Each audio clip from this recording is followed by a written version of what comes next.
Bom,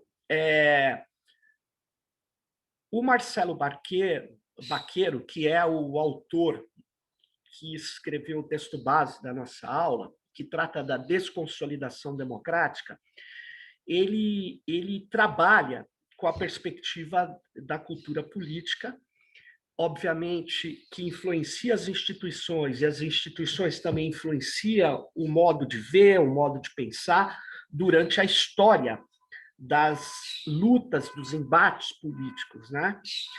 E o Marcelo Baqueiro tem um texto, esse que é a base nossa, de 2001, né? É um texto que eu vou abrir uma apresentação para facilitar a nossa discussão. Eu pergunto a vocês aqui se vocês estão vendo a apresentação aberta. Sim? Só peço uma confirmação aqui. Tá. Sim. Sim. Obrigado. Então, esse texto, repare que ele é de 2001, mas ele aponta e ele traz elementos muito atuais. Por quê? Porque aquilo que o Marcelo Baqueiro detectou em 2001, uma série de elementos, vocês vão ver que permanecem e permaneceram durante esse período, durante mais de 20 anos, praticamente, né? Então, vamos lá.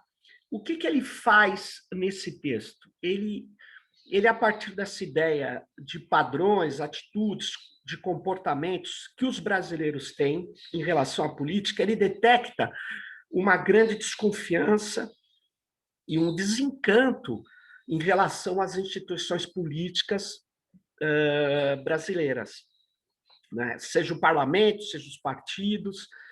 E ele vê que, na análise que ele faz, a existência desses fatores, elas acabam por descaracterizar a democracia do país e vai permitindo surgir formas antidemocráticas de governar. E, na essência, né, ele percebe que os brasileiros continuam a desacreditar nas instituições que constituem o pilar da democracia representativa. O parlamento, a divisão de poderes e os próprios partidos políticos, né? Então, isso é muito importante na análise que ele faz. Então, o que ele pensa?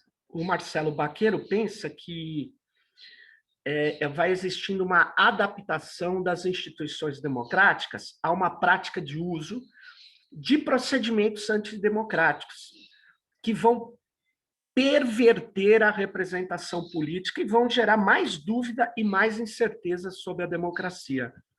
Então, na verdade, isso vai gerando uma indiferença, uma institucionalização de atitudes de indiferença, né? E uma crença que não dá para fazer nada.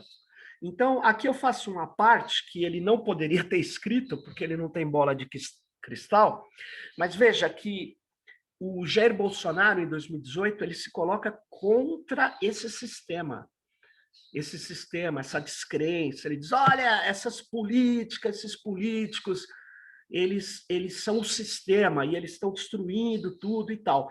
Então, obviamente, ele é antidemocrático, o Jair Bolsonaro, mas ele faz essa confusão e ele diz, e ele ataca isso que o Baqueiro já estava percebendo, ele ataca a raiz ou os elementos que o senso comum vê de falta de credibilidade, que dão sustentação a essa indiferença em relação à política, né?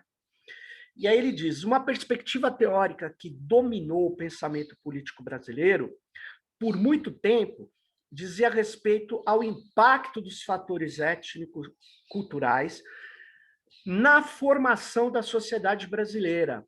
E essa abordagem, denominada culturalista, trabalhando no plano simbólico e ideológico, examinou de que forma se institucionalizou o poder político no Brasil.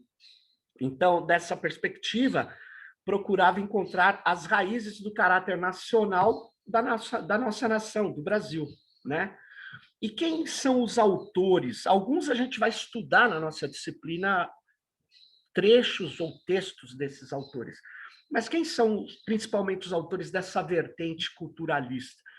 É o Joaquim Nabuco, o Alberto Torres, Oliveira Viana, o Azevedo Amaral, o Gilberto Freire, o Guerreiro Ramos e o Francisco Campos.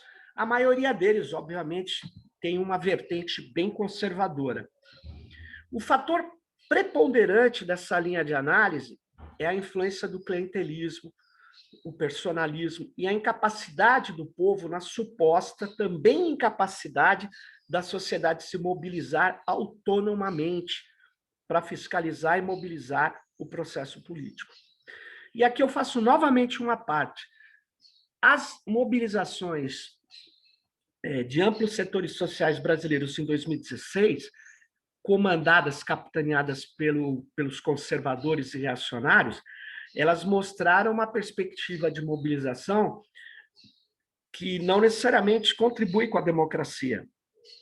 As que redundaram no golpe que retirou a presidente Dilma e que clamava por fatores ou por vamos chamar assim, por elementos que são extremamente duvidosos do ponto de vista da democracia, né? Mas, enfim, vamos lá. Tais elementos deram suporte ao surgimento de uma tecnocracia. O Baqueiro está falando principalmente dos anos 50. E essa tecnocracia dizia, olha, os políticos são ruins e o povo não consegue se mobilizar. Portanto, nós aqui, burocratas do Estado, de segmentos do Estado, é que temos que desenvolver o país. E, portanto, a tecnocracia surge como principal ator da industrialização do Brasil. Tanto é que quem vai industrializar o Brasil é o Estado. Então, enquanto núcleo de decisões estatais ficou a cargo dos técnicos insulados nas agências estatais, ele deixou o espólio do sistema para uso da política de clientela e do corporativismo, práticas que seriam realizadas, segundo Baqueiro, pela classe política, a chamada classe política, que é um conceito liberal, né? Que existe uma classe de políticos, né? Onde a profissão desses caras, a remuneração, a vida deles é a política, é como se fosse é assim, eu sou professor e o deputado é da classe política. Então, essa é a visão liberal, é curiosa essa visão, né? Mas ela é bem forte, é muito usado por jornalistas e por teóricos também. Uma das consequências desse tipo de pensamento culturalista, voltando ao Baqueiro, por exemplo, foi a sugestão de Oliveira Viana de seus seguidores e dos seus seguidores de que somente o sistema autoritário e centralizador poderia construir o verdadeiro Estado Nacional. Então, Oliveira Viana, que é um grande pensador brasileiro, da política brasileira, ele pensava isso, ele falou, olha, ele reforçava essa vertente tecnocrata dos iluminados que, diante de um povo passivo, omisso, enfim, e de políticos carcomidos, corruptos, clientelistas, patrimonialistas, só restava um sistema autoritário. Falando de patrimonialismo, a gente chega ao Raimundo Faoro, que é o próximo texto nosso, que é um dos grandes pensadores brasileiros, autor dos Donos do Poder, e ele dizia que o atraso político brasileiro, do ponto de vista da incorporação da sociedade civil, tem a ver com a forma da estruturação da burocracia no Brasil.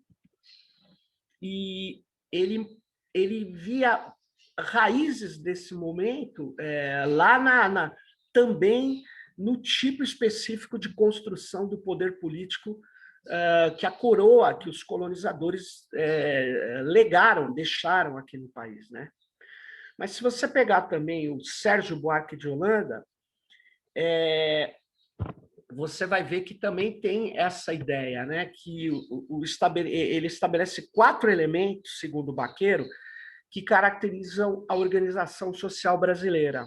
Um é a ausência da tendência de autogoverno, O 2 é a ausência da solidariedade comunitária de maneiras espontâneas de auto-organização política.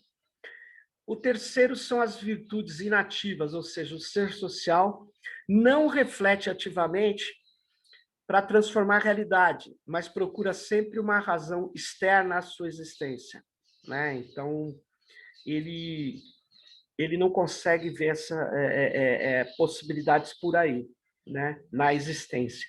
E o 4 é a razão reflexiva, que provoca um pensamento que impede rompimentos e sustenta uma consciência conservadora e um domínio dos interesses pelas paixões, né? Isso tudo vai gerar depois uma análise mais acurada, mais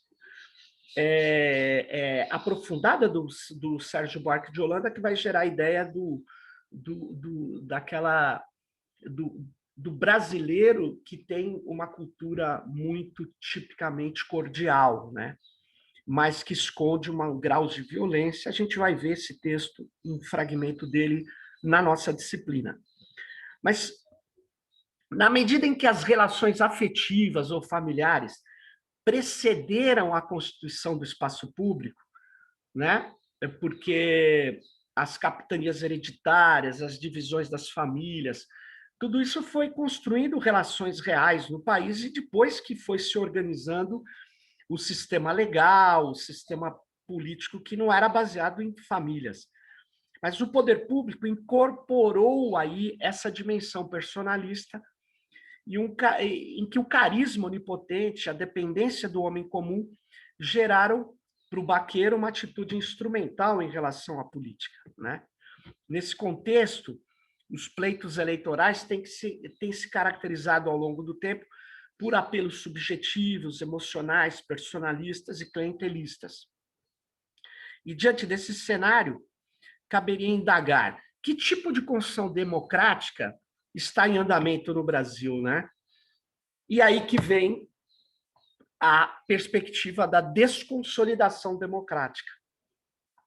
Típico desse processo seria o uso privado das instituições públicas, que a versão da democracia contemporânea tem possibilitado, em que os poderes e os interesses econômicos utilizam os poderes políticos e as instituições democráticas para continuar a exercer com legitimidade e eficácia sua dominação e seu regime de enriquecimento.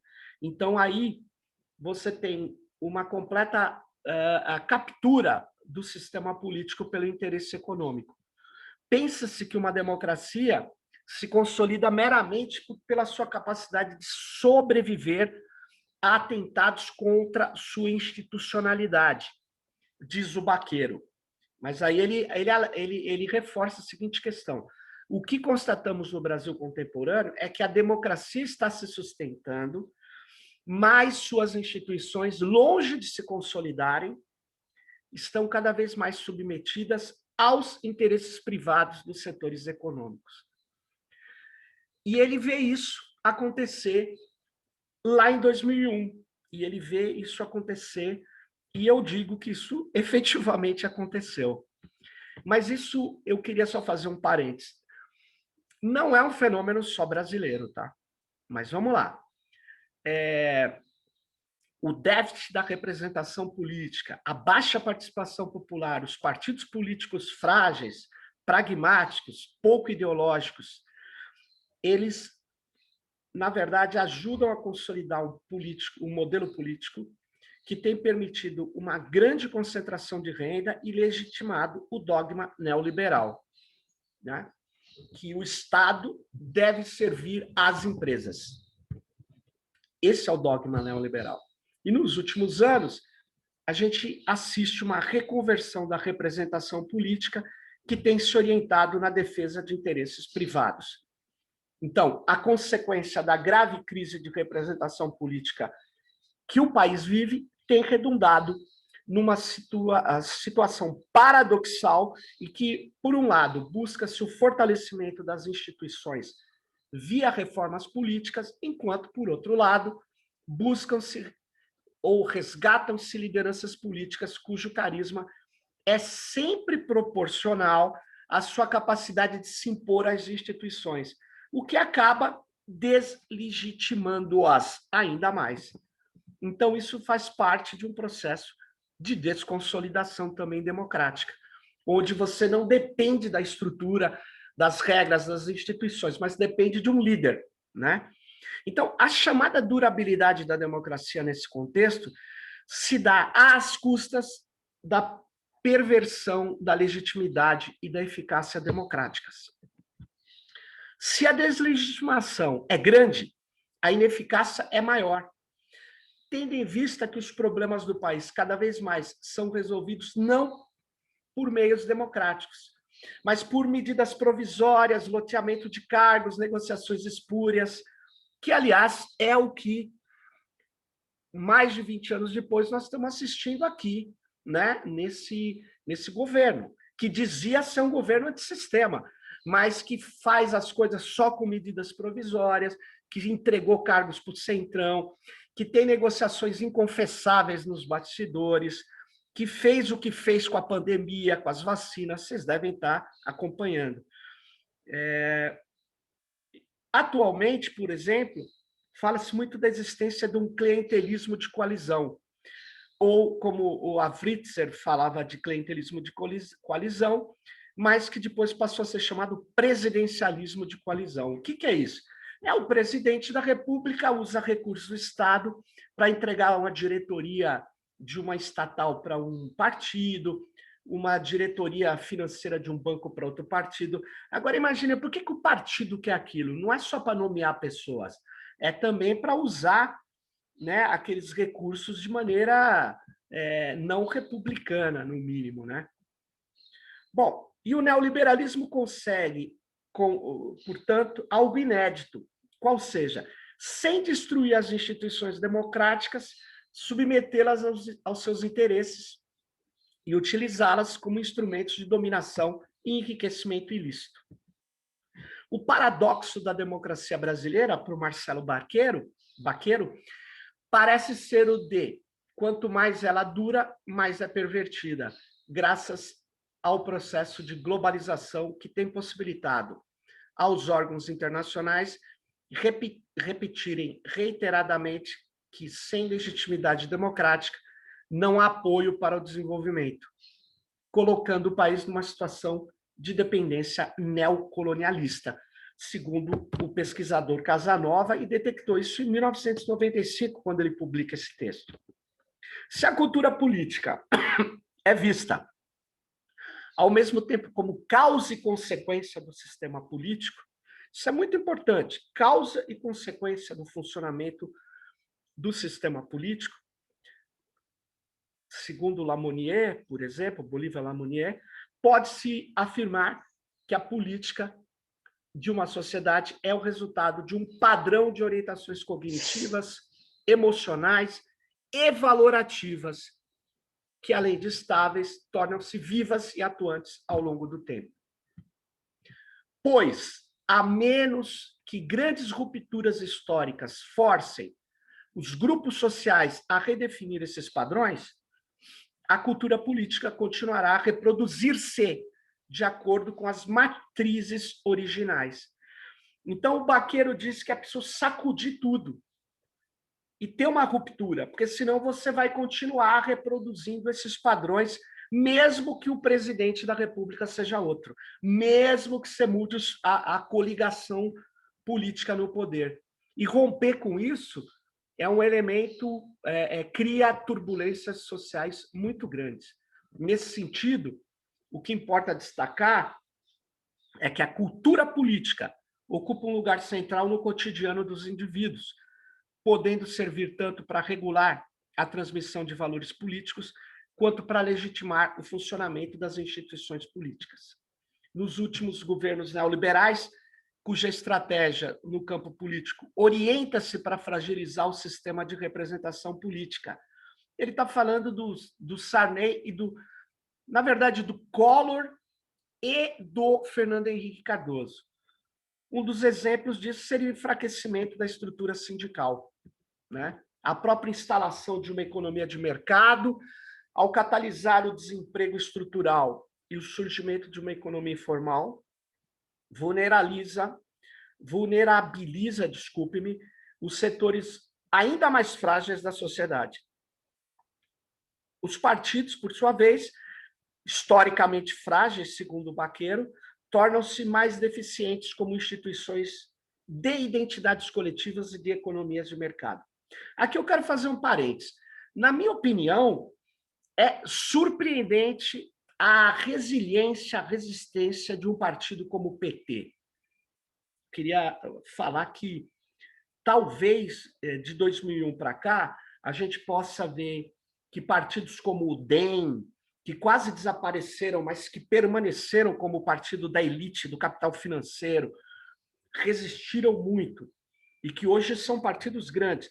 Ou mesmo do PT, que era um partido grande, mas apesar da farsa da Lava Jato, de todos os ataques, ele permanece um partido de grande força no país, né? Sobreviver durante 4 anos, a Rede Globo emitindo, fazendo transmissões do mensalão e tal, é uma coisa extremamente curiosa no país. Mas, enfim, o Baqueiro viu isso lá em 2001, né? Não é surpreendente, portanto, o surgimento do chamado neopopulismo, definido como o surgimento de líderes personalistas que contam com o apoio da população em virtude de suas características pessoais e defendem o receituário neoliberal, o qual age contra essa mesma população para instalar a austeridade econômica e os ajustes estruturais que agravam a situação social do povo. É curioso que o povo acredita... pega o exemplo mesmo do Bolsonaro, ou mesmo o Lula lá atrás, na primeira gestão do Lula. Por que surge o PSOL? Porque o Lula quer fazer um ajuste da Previdência, um ajuste neoliberal, e faz. Foi muito menos grave do que as outras propostas que ocorreram, mas continua sendo um receituário neoliberal, né? Bom, aqui surge um outro ponto da cultura política brasileira a ser considerado. Estabeleceu-se uma relação causal entre estabilidade econômica, estabilidade social e democrática, que, segundo Baqueiro, é desmentida pela realidade, né? Você pode ter uma estabilidade econômica e uma situação completamente de instabilidade social, de miserabilidade, de precarização e de situações antidemocráticas. Bom, mas vamos permanecer na ideia do Baqueiro. O que as pesquisas de opinião pública feitas nos últimos anos no Brasil mostram é que há um declínio significativo do apoio dos cidadãos ao atual sistema político. Isso ele escreveu em 2001. Uma das consequências mais marcantes do neoliberalismo também tem sido de possibilitar o surgimento de organizações paraestatais, organizações que funcionam à margem da lei e que contam com apoio significativo das populações carentes. Destaque-se aqui o narcotráfico. Ele está falando de um momento específico do Rio de Janeiro, né, e que engendrou, inclusive, o surgimento de outro grupo que atua paraestatal, que são as milícias, e que tem lá intersecções com o povo, mas que hoje é temido pela maioria da população ao invés de ser apoiado. Mas hoje esses grupos paraestatais em algumas regiões do país estão consolidados, né? Bom, todos esses elementos sugerem que, longe de se estar construindo uma cultura política participativa e democrática, materializa-se uma cultura política fragmentada e individualista, com pouco capital social. Trata-se, portanto, de considerar importante que hoje o desenvolvimento de redes baseadas na confiança interpessoal poderia constituir o mecanismo de resgate da sociedade civil para um comportamento mais crítico e fiscalizador da coisa pública. O que se observa, entretanto, é um sentimento generalizado de desconfiança entre pessoas e em relação ao Estado e às instituições. Repare que aqui o que o Baqueiro está dizendo é que também há pouca solidariedade social, há pouca confiança no vizinho, na pessoa do bairro. Essa confiança já foi muito grande em outras épocas e ela se reduz. E ela também é pouco confiável no Estado, é pouco confiável nas instituições. Daí vem a conclusão. Examinou-se o processo de formação de crenças e atitudes da sociedade brasileira no momento atual. Repare, 2001. A partir de reflexões de caráter histórico, tendo como parâmetro os diferentes momentos em que foram estabelecidas as bases de um comportamento mais orientado a relações sociais de caráter paternalista, personalista e clientelista. A maneira como a democracia funciona hoje impossibilita a institucionalização de formas antidemocráticas de governar. Na verdade, ela possibilita essa institucionalização, né? Eu falei errado, desculpa. Ou seja, a democracia vai funcionando e ela vai resistindo aos ataques, mas ela incorpora e institucionaliza formas antidemocráticas de governar. Por exemplo, a medida provisória, né?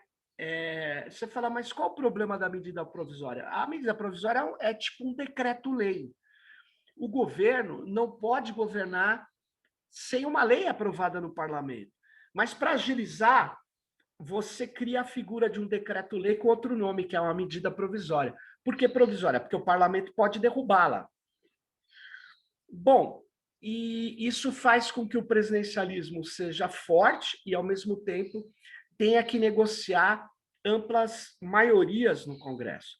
Enfim, o questionamento crescente de parte da sociedade civil às ações governamentais está ocasionando uma situação de erosão dos princípios democráticos, sem que isso signifique uma potencial ruptura institucional. Então, você põe um sapo dentro da água fria e esquenta o fogo. Ele vai cozinhar sem perceber, porque ele não percebe que a água está esquentando e que ele está sendo cozido. É mais ou menos essa imagem. Você vai construindo uma democracia com elementos antidemocráticos, ela vai não se fortalecendo, ela vai se desconsolidando. E aí, o modelo neoliberal vigente parece ter conseguido estabelecer padrões de comportamento em que os cidadãos e as autoridades públicas se tornam indiferentes à continuidade de um conjunto de procedimentos que claramente comprometem a construção democrática efetiva do país. Um dos pontos a enfatizar é o acúmulo de experiências que ocorre no país e como forma antidemocrática de resolução de problemas. Uma vez internalizados pelas pessoas, constitui a base de uma memória coletiva difícil de ser alterada.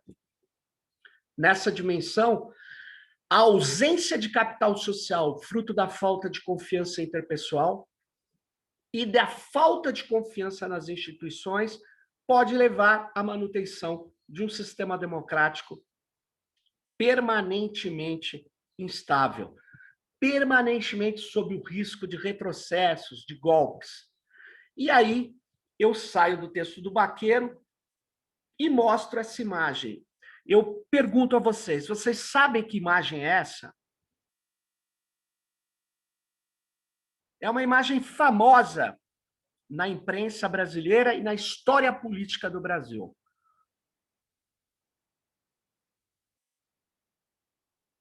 Alguém sabe que imagem é essa? Bom, essa imagem do atentado do Rio Centro. Esse é um Puma de um oficial do Exército que tinha um sargento e um capitão, que é esse que está morto. Eles estavam colocando bombas dentro de um show que ocorria, um show dos sindicatos, dos trabalhadores, e eles iriam, a partir da explosão dessa bomba, dizer que o país estava em situação de convulsão e iria fechar o regime. Isso era a época do João Batista Figueiredo. O Jornal da Tarde, alguns dias depois, ele pergunta: quem explodiu estas bombas no Rio? Aí ele faz uma longa reportagem seríssima sobre o atentado chamado famoso atentado do Rio Centro. Posteriormente, o atentado do Rio Centro foi uma atrapalhada, feito por órgãos da Agência de Inteligência Brasileira.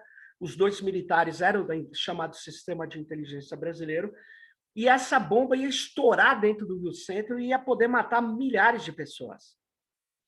O dono do Puma era esse senhor que vocês estão vendo aí na imagem, né, da reportagem da Agência Brasil. O militar denunciado ao atentado do Rio Centro, ele vai na comissão de verdade, instalada anos depois, para apurar os crimes da ditadura, e ele se cala, ele não responde nenhuma das questões. O que isso representa? Representa que a gente tem um passado não resolvido e que é cultuado por pessoas que falam: quero a volta do regime militar. Alguns, para se parecer democrático, eles falam: quero a volta dos militares constitucionalmente falando, ou a volta constitucional dos militares, porque o presidente estaria sendo pressionado por outros poderes e que os militares teriam que intervir. Mas a história dos militares no Brasil é uma história golpista, uma história de farsa, uma história de autoridade autoritária e muitas vezes clamando por desvios absurdos. Essa foto que vocês estão vendo é do DOI-CODE em São Paulo.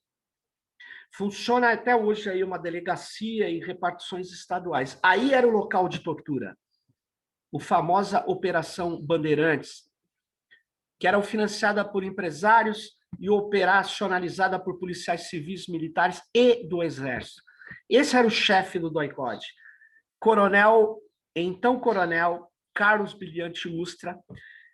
Falecido, ele se tornou marechal, que é um general em operação de guerra. Ele deu saltos depois de morto. Mas por que isso é importante? Porque isso remunera as filhas dele que não são casadas, que recebem uma grande quantia, divide o salário de marechal, que é um salário altíssimo, na família dele. E isso foi feito agora pelo Bolsonaro. O Carlos Brilhante Ustra torturou mulheres grávidas. O Carlos Brilhante Ustra matou pessoas. E ele morreu como o herói da extrema-direita dos militares brasileiros. Está aqui um dos seus seguidores, com o livro que ele escreveu, A Verdade Sufocada. Esse, não preciso falar quem é, né? Mas eu queria dizer que os militares brasileiros não foram fustigados, não foram julgados por comissões da verdade, por tribunais, como aconteceu na Argentina, como aconteceu em vários outros lugares. E eles diziam: não, porque nós não podemos ser julgados, porque o que houve foi uma guerra. E eles têm a tese da guerra contra o terror. Existiam terroristas e nós trabalhamos numa guerra, então nada que fizemos pode ser julgado. Bom, eu não vou nem entrar no mérito se aquilo era uma guerra, tá? Porque existia um golpe militar no Brasil. Mas eu vou assumir, então, a tese da guerra. E eu vou ler, basicamente, o que é um crime de guerra. Um crime de guerra é uma violação do direito internacional ocorrido em guerras, principalmente com a violação de direitos humanos. Os crimes de guerra são definidos por acordos internacionais, incluindo as convenções de Genebra, e, de maneira particular, o Estatuto de Roma, no artigo 8º, gerindo as competências da Corte Penal Internacional. De maneira geral, um ato é definido como crime de guerra a partir do momento em que uma das partes em conflito, ataca voluntariamente objetivos tanto humanos como materiais não militares.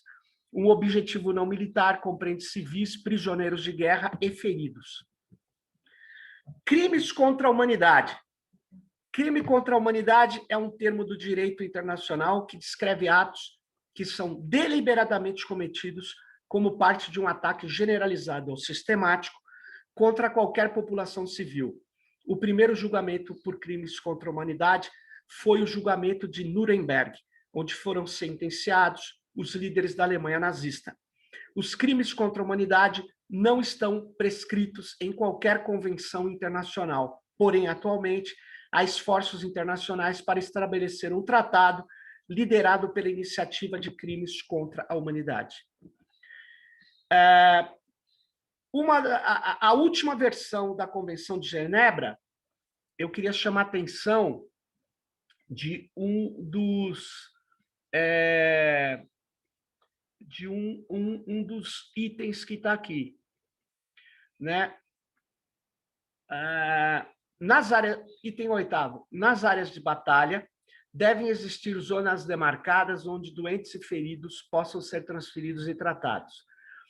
Supondo que tivesse tido uma guerra contra o terror, esse item foi violado, né? Além de outros itens violados, como o item 4, prisioneiros de guerra devem ser tratados com humanidade e protegidos da violência. Isso não ocorreu. Não podem ser espancados ou utilizados com interesses propagandísticos. Os presos políticos, eles eram torturados, o que caracteriza crime de guerra. Os militares brasileiros, como o general Ustra, na verdade, o ex-coronel e atual marechal, ele é criminoso de guerra por utilizar a prática de tortura. Nada disso foi acertado, nada disso foi resolvido no Brasil. Os militares continuam impunes. E aqui eu vou dar um exemplo. O próprio golpe de 64. Vocês estão vendo essa seção do Estado de Minas, um jornal importante até hoje. Quem começa o golpe de 64 é esse general Olímpio Mourão Filho. Ele traz as tropas da 4ª de Região Militar em direção ao Rio de Janeiro. Certo? Esse é o general Olímpio Mourão Filho. Esse general, ele escreveu o chamado Plano Cohen, que eram instruções do Comitê Comunista Mundial para fazer um ataque no Brasil. Esse Plano Cohen era uma farsa, ele foi escrito, pelo general Olímpio Mourão Filho, que na época era coronel e depois virou general e ainda participou do golpe de 64. O Exército Brasileiro é cheio de farsas, que você fala, puta, isso é uma teoria da conspiração? Não, isso é uma farsa. Vou ler um trecho. Esse trecho eu retirei para facilitar da própria Wikipedia, mas você pode confirmá-lo em vários livros de história. Vamos lá. Com a crise do Estado Novo, em 1945, o mesmo general Góes Monteiro, que foi o arquiteto do golpe de 37, esse golpe com base no Plano Cohen, passou a trabalhar para derrubar o próprio Vargas, Getúlio Vargas, que era o presidente golpista. Ele denunciou a fraude que ocorreria 8 meses antes, afirmando que o Plano Cohen fora entregue ao Estado-Maior do Exército pelo capitão, desculpe, eu falei coronel, né? Na época, o Olímpio Mourão Filho era capitão. À época, chefe do serviço secreto da Ação Integralista Brasileira, que era o partido fascista no Brasil. O Mourão Filho confirmou ser o autor do documento, mas alegou tê-lo elaborado como uma mera simulação e acusou Góes Monteiro de tê-lo apropriado e utilizado indevidamente.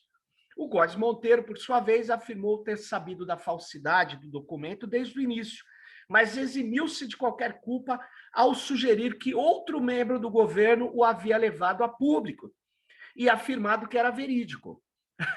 Ou seja, o golpe de 37 veio com um documento falsificado que era um motivo tosco para dar o golpe. Questionado sobre seu silêncio durante o golpe de Estado de 37, Mourão alegou ter respeitado a disciplina militar. Então, vocês vejam, essa farsa, essas operações militares da inteligência, elas são repletas na história do Brasil.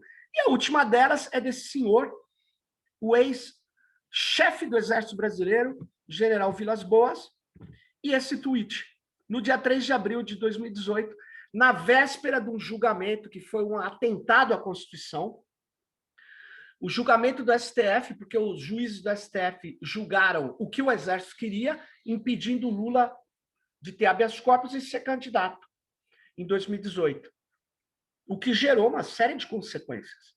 Os Vilas Boas teve esse tweet lido pelo William Bonner no Jornal Nacional, tudo combinado. Ele disse, assegurou à nação que o Exército Brasileiro julga compartilhar o anseio de todos os cidadãos de bem de repúdio à impunidade e de respeito à Constituição, à paz social, à democracia, bem como se mantém atento às suas missões institucionais. O que ele quer dizer no final é o seguinte: se vocês julgarem o habeas corpus positivamente ao Lula, nós vamos ter uma missão institucional de garantia da Constituição. Ou seja, é uma ameaça.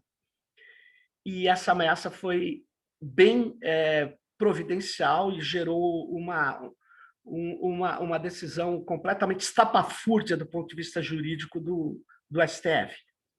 Os militares brasileiros continuam com essa força. Por quê? Porque a Constituição lhes dá o direito de atuar em defesa da ordem.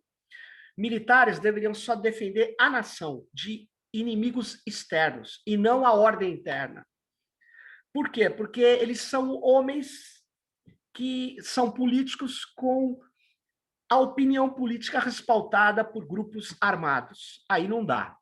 Então, esse cidadão, que hoje é o grande articulador do Bolsonaro, ele é outro que ameaça o tempo todo.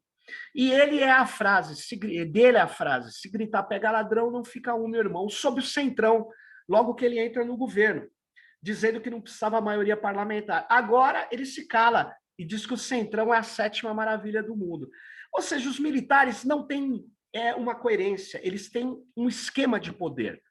Ele é um estamento tecnocrático que quer sempre estar mandando na política brasileira.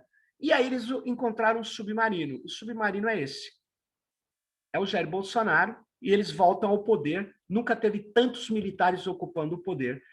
E eles, o Bolsonaro, ele tentou articular em 7 de setembro um golpe com as polícias militares e com o apoio popular, como foi a marcha a Roma feita pelo Mussolini, como eram os camisas negras na Itália, esses, né, ligados ao Mussolini, ou as facções nazistas, essa imagem que vocês viram na Alemanha. Então, e ele sempre tentou criar a impunidade para os militares, piorar a democracia. Isso é uma desconsolidação democrática. Ou seja, se o policial cometer um excesso, matar alguém que não devia, ele não pode ser punido. Isso chama-se excludente de ilicitude. O Bolsonaro faz isso para quê? Para poder ganhar o apoio desses segmentos totalitários, reacionários, que não tem nada a ver com a democracia, né? E ele vive, né, atuando nesse sentido de mostrar que ele tem uma força militar. O Bolsonaro é o maior exemplo de uma pessoa que se elege pela democracia e quer desconsolidar essa mesma democracia. Então, eram esses elementos que eu queria trazer para vocês do texto do Baqueiro, onde eu complemento com algumas questões 20 anos depois. Só um minuto. Eu vou encerrar a gravação aqui. Espero que vocês aproveitem esse vídeo.